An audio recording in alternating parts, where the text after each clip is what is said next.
श्रीगणेशाय नमः। अतः प्रथमस्कन्धे द्वितीयोऽध्यायः। श्रीसूत उवाच। धन्योऽहमतिभाग्यो अहं पावितो अहं महात्मभिः।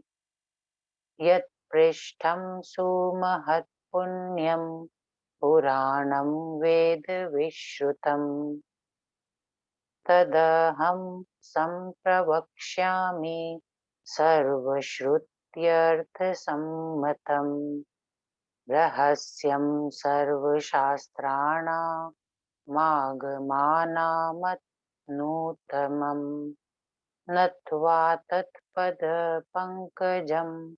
सुललितं मुक्तिप्रदम् योगिनां भ्रान्तेरपि सेवितं स्तुतिपरेधयम्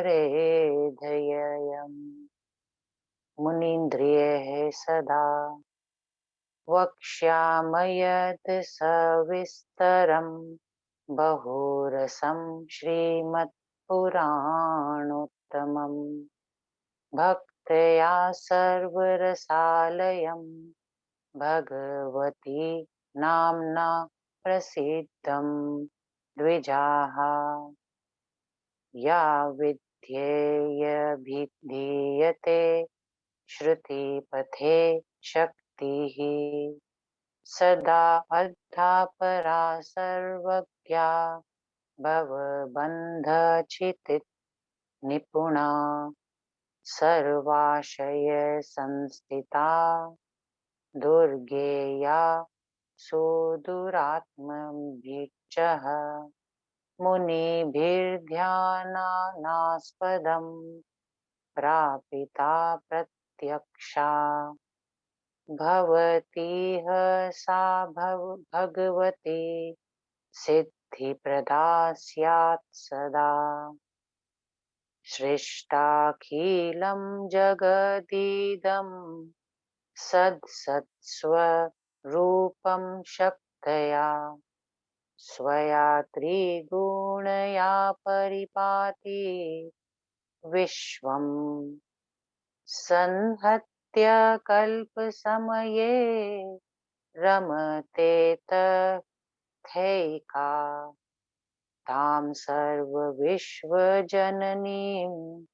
मनसा स्मरामि ब्रह्माश्रिजत्यखिलमेतदिति प्रसिद्धम् पौराणिकैश्च कथितं खलु वेदविधिः विष्णोस्तु नाभिकमले तस्य जन्म तैरुक्तमेव सृजते न हि स स्वतन्त्रः विष्णुस्तु शेषशयने विष्णुस्तु शेषशयने स्वपीतीति काले तन्नाभिपद्ममुकुले खलु तस्य जन्मः आधारतां किल गतोऽत्र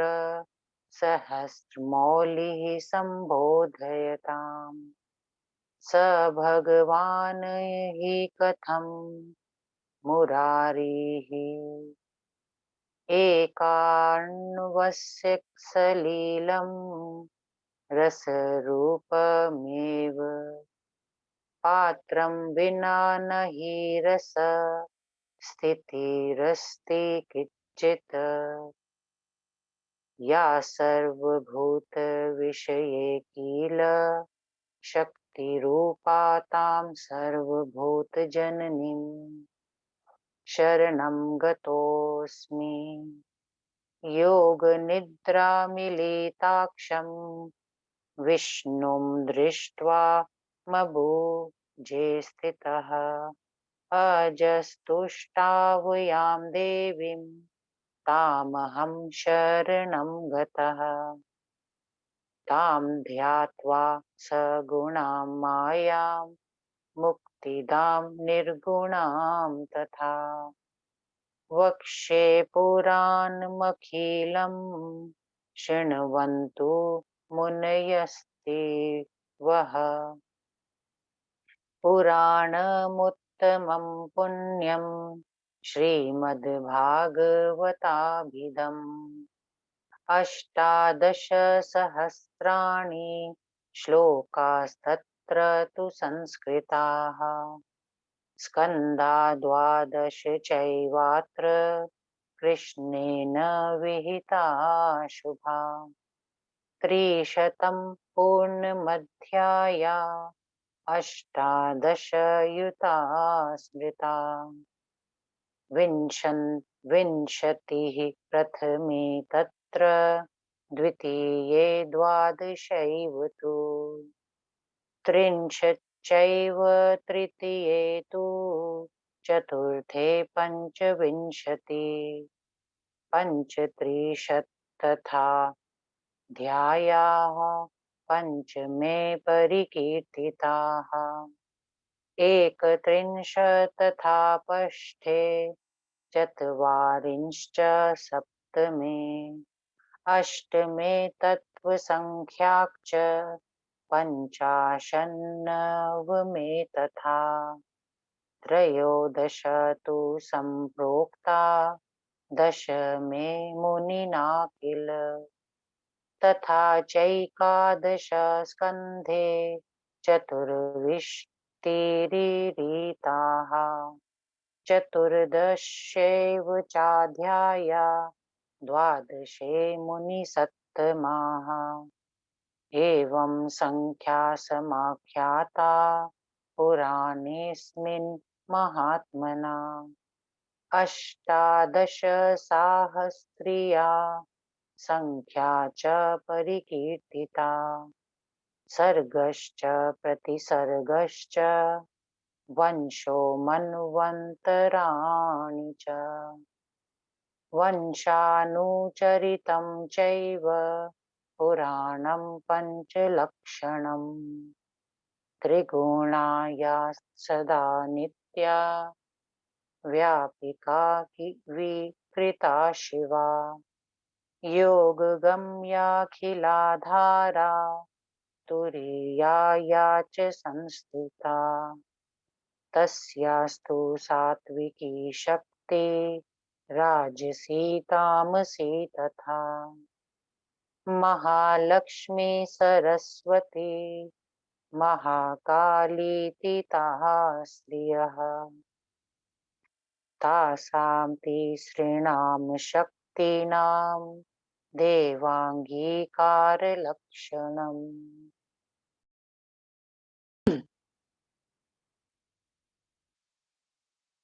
देवातिकारलक्षणम्। श्रेष्ठयर्थं च समाख्यातः सर्गः शास्त्रविशारदैः। हरिद्रोहीणरुद्राणां समुत्पत्तिस्ततः स्मृता। पालनोत्पत्तिनाशार्थं प्रतिसर्गः स्मृतो हि सः। सोमसूर्योद्भवानां च राज्ञां वंशप्रकीर्तिनम्।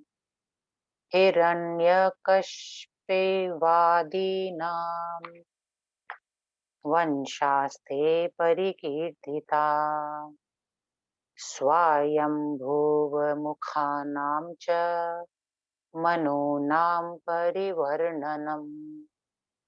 कालसंख्या तथा तेषां तत्तन्मन्वन्तराणि च।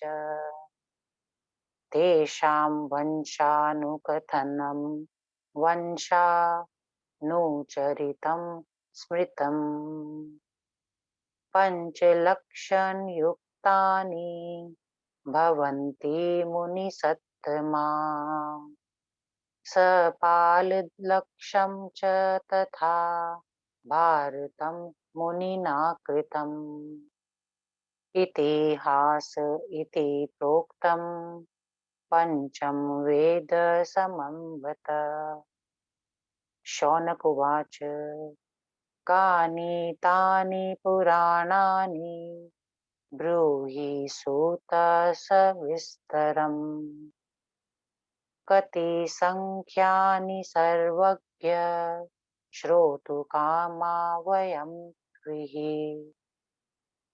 कलिकाल विभीताः स्मो नैमिष्यारण्यवासिनः।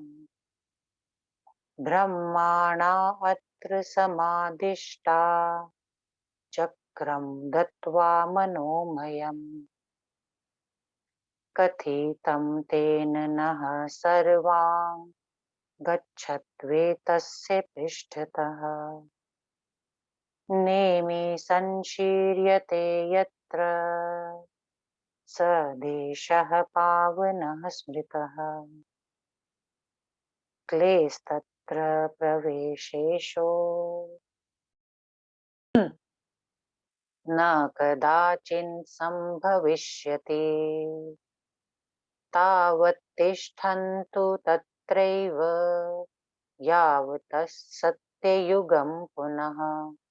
तच्छ्रुत्वा वचनं तस्य गृहीत्वा तत्कथानकम् चालयन्निर्गतस्तूर्णं सर्वदेशदिदृक्षया।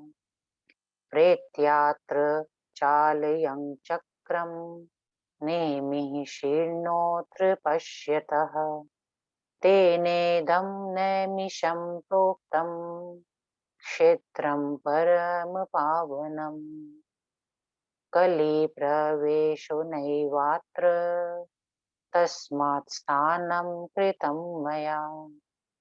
मुनिभिः सिद्धसन्धैश्च कलिभीतैर्महात्मभिः।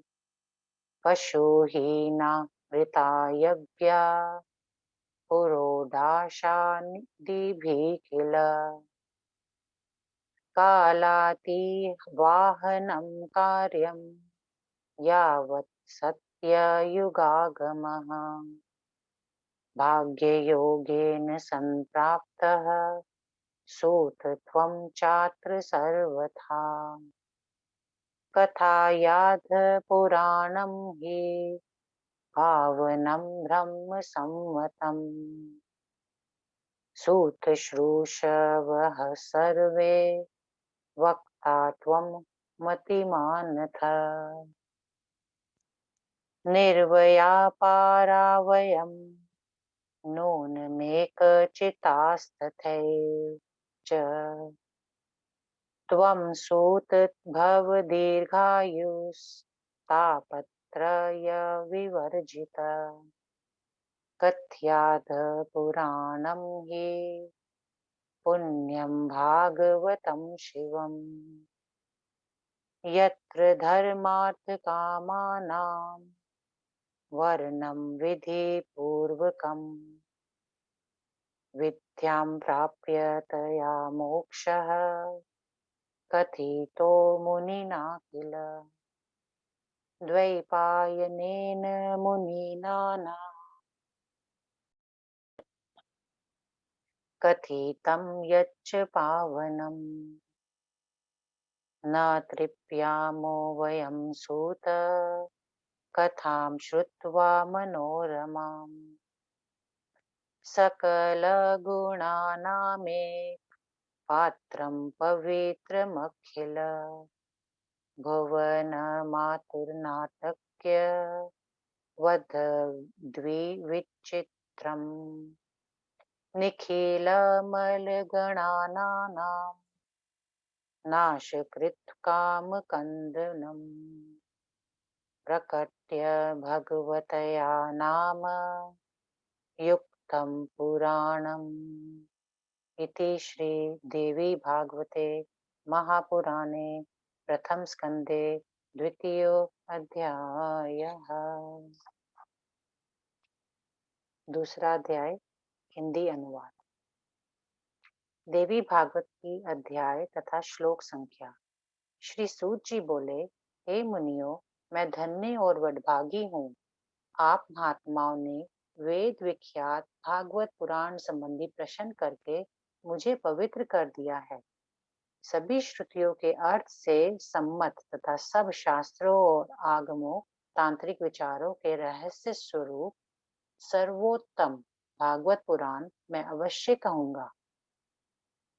योगियों तथा ब्रह्मादिक देवताओं द्वारा सेवित स्तुति परायण महामुनियों के धन्य योग्य और मुक्तिदायिनी भगवती के सुललित चरण कमलों को प्रणाम करके मैं विस्तार के साथ बहुरस समन्वित श्री संपन्न उत्तम एवं भगवती के नाम से विख्यात देवी भागवत पुराणों को मैं भक्ति पूर्वक कहूंगा। वैदिक मार्ग में जिसे लोग विद्या कहते हैं, जो सदा आधा और पराशक्ति के नाम से अभिहित होती है, जो सर्वज्ञ है और भव बंधन काटने में कुशल है, जो सर्वत्र विद्यमान रहती है, दुरात्मा प्राणी जिसे कठिनाइयों से जान पाते हैं, जो ध्यान करने पर मुनि जनों को प्राप्त हो जाती है, जो साधना द्वारा प्रत्यक्ष हो सकती है, वह भगवती हमारे लिए सदा सिद्धिदात्री हो, जो सत तथा असत स्वरूप अखिल विश्व की सृष्टि करके अपनी त्रिगुणात्मिकता शक्ति से पालन करती है और कल्पांतर में उसका संहार करके अकेली विहार करती है, उस समस्त विश्व की जननी का मैं मन ही मन स्मरण करता हूँ। यह बात विख्यात है कि ब्रह्मा जी इस संसार की सृष्टि करते हैं। बड़े बड़े वैदिक तथा पौराणिक विद्वान भी इस बात का समर्थन करते हैं कि विष्णु भगवान के नाभि कमल से ब्रह्मा जी की उत्पत्ति हुई है और उन्हीं की प्रेरणा से वे सब कुछ करते हैं, अपने मन से नहीं, क्योंकि वे भी स्वतंत्र नहीं है। भगवान विष्णु भी कल्पांत काल में शेष शैया पर सोते हैं और उन्हीं के नाभि से ब्रह्मा जी का जन्म हुआ है। जो सब सहस्र शीर्षा शेष जी उनके आधार बन गए, तब विष्णु जी भी मुरारी कैसे कहे जा सकते हैं।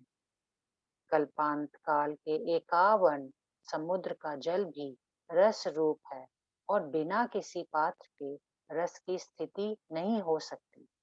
अतएव जो सब प्राणियों में शक्ति रूप से विराजमान रहती है, मैं उस अखिल विश्व की जननी की शरण में हूँ। योग निद्रा से आंखें मूंदे विष्णु भगवान को देखकर कमल पर विराजमान ब्रह्मा जी ने जिनकी स्तुति की थी, मैं उन देवी की शरण में हूँ। हे मुनियों, उस सगुणात्मिकता निर्गुणा तथा मुक्तिदायिनी महामाया का ध्यान करके मैं समस्त देवी भागवत पुराण कहूंगा। आप लोग सुनिए। यह श्रीमद् भागवत बड़ा पुनीत और उत्तम पुराण है। इसमें 18,000 श्लोक हैं। वेद व्यास जी ने इसमें शुभ 12 स्कंदों का निर्माण किया है और कुल 318 अध्याय हैं। प्रथम स्कंद में 20, द्वितीय स्कंद में 12, तृतीय स्कंद में 30 और चतुर्थ स्कंद में 25 अध्याय हैं। पंचम स्कंद में 35, षष्ठ स्कंद में 31 और सप्तम स्कंद में 40 अध्याय हैं। अष्टम स्कंद में 24, नवमे स्कंद में 50 और दसम स्कंद में वेद व्यास जी ने 13 अध्याय कहे हैं। हे मुनियों, 11वें स्कंद में 24 और 12वें स्कंद में 14 अध्याय हैं। इस पुराण में महात्मा व्यास जी ने इसी प्रकार अध्यायों और 18,000 श्लोकों की संख्या बताई गई है। सर्ग अर्थात कार्य सृष्टि, प्रतिसर्ग कारण सृष्टि, वंश वन मनवंतर और वंशानुचरित, ये ही 5 उन पुराणों के लक्षण हैं। जो देवी गुणातीता सदा नित्य स्वरूप से विराजने वाली सर्वव्यापिनी निर्विकारा कल्याणात्मिका योग यज्ञ समस्त विश्व की आधार स्वरूपा और तुरीयावस्था को पहुंचती हुई है, उन्हीं भगवती की सात्विक राजसी और तामसिक शक्ति महालक्ष्मी महासरस्वती और महाकाली कहलाती हैं। ये तीनों स्त्रियां हैं। उपर्युक्त तीनों शक्तियों के शरीर धारण का जो मूल कारण है, उसी को शास्त्र निपुण विद्वान सर्ग कहते हैं। ब्रह्मा, विष्णु और उनकी उत्पत्ति का मूल तत्व एवं जो विश्व की उत्पत्ति, पालन और संहार का निमित्त कारण है, वही प्रतिसर्ग कहलाता है। चंद्र एवं सूर्यवंशी राजाओं का वंशपण तथा हिरण्यकशिपु आदि के चरित्र का कथन ही वंश कहा जाता है। स्वयंभू आदि चतुर्दश मुनियों की कथा तथा उनके समय विभाग को मनवंतर कहा जाता है। उन मनुओं के वंश का एक क्रम से किए गए वर्ण को वंशानुचरित कहते हैं। हे महामुनियों, इस प्रकार सभी पुराण उपयुक्त पांचों लक्षणों से युक्त रहते हैं। व्यास जी ने 1.25 लाख श्लोकों का महाभारत ग्रंथ भी रचा है। वह इतिहास ग्रंथ कहलाता है और वेद सम्मत होने के कारण पांचवें वेद के समान आदरणीय माना जाता है। शौनक मुनि बोले, हे सूत जी, वे पुराण कौन कौन से हैं? हे सर्वज्ञ, उनकी कितनी संख्या है? हम लोगों को विस्तृत रूप से बताइए, हम उसे सुनना चाहते हैं। हे भगवान, मैं नैमिषारण्य निवासी मुनि कलिकाल से डर गए थे। तब ब्रह्मा जी ने मनोमय चक्र देखकर हमें यह आदेश दिया और कहा, आप लोग इस चक्र के पीछे पीछे जाएं और जहां इसका धुरा गिर जाए उसी प्रदेश को पवित्र समझें, क्योंकि वहां कभी भी कलयुग की पहुंच नहीं हो सकती। आप लोग उस स्थान पर जब तक रहें तब तक पुनः सत्य युग न आ जाए। ब्रह्मा जी के वचन सुनकर और उनके आदेश को हृदय गमन करके सब देशों के दर्शनार्थ हम लोग तत्काल उस मनोमय चक्र के पीछे पीछे चल पड़े। चलते चलते इस स्थान पर आकर उस चक्र का धुरा हम लोगों के समक्ष गिरा। इसी कारण यह नैमिष क्षेत्र परम पावन माना जाता है। यहाँ कली की पहुंच नहीं हो सकती। यहाँ कली की पहुंच नहीं हो सकती। इसी से बहुतेरे मुनियों, सिद्ध जनों तथा कलिकाल से भयभीत अन्य महात्माओं ने यहीं अपना निवास स्थान बनाया। हमने यहाँ चतुपुरोडाश आदि का उपयोग करके पशुवधहीन अनेक अहिंसक यज्ञ किए हैं और जब तक सत्ययुग न आ जाए तब तक हमको यहाँ ही रहना है। हमारे भाग्यवश हे सूत जी, आप भी यहाँ आ पहुंचिए। सो अब आप वेद सम्मत पुराण कहिए। हे सूत जी, हम लोग उसे सुनने के लिए बहुत ही उत्सुक हैं। आप बुद्धिमान वक्ता हैं, अतएव हम अपना सारा काम छोड़कर तथा चित्त एकाग्र करके बैठे हैं। हे सूत जी, त्रिपा त्रि, त्रिताप से रहित होते हुए आप चिरंजीवी हों।